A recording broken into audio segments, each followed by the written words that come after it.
Kazei, you hear this when shopping, paying bills, or doing year-end paperwork. 課税、買い物や支払い、年末の手続きの話でよく出ます。It is used as a noun and a pseudo verb. In plain words, kazei means putting a tax on income, goods, or actions, and it can also refer to the state of being subject to tax. 国や自治体がお金や売り買いに税金を乗せることです。ある収入やものが税金のルールの中に入っている状態も言えます。The first kanji means a sign or section, often used for tasks or units. It shows up in everyday words like kazei, which is a task or problem to do. You also see it in nikka, the routine task you do every day. Think assigned task or section of work. The second kanji means tax or duty. It appears in basic words like zeikin, the general word for tax.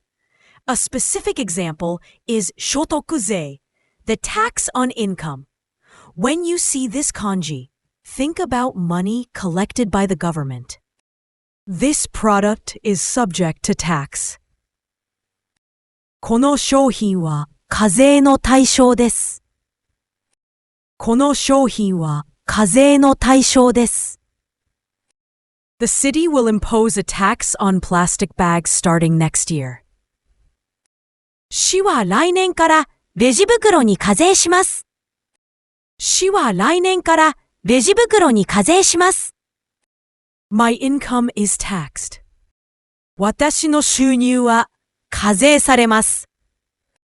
私の収入は課税されます。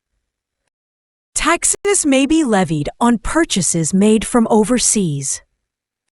海外からの買い物に課税されることがあります。海外からの買い物に課税されることがあります。The most common synonym of the word is kazei. Kazei focuses on collecting taxes already decided, while kazei focuses on imposing or being subject to a tax in the first place. The most common antonym of the word is hikazei. It means something is outside the tax rules, while kazei means it is inside and taxed.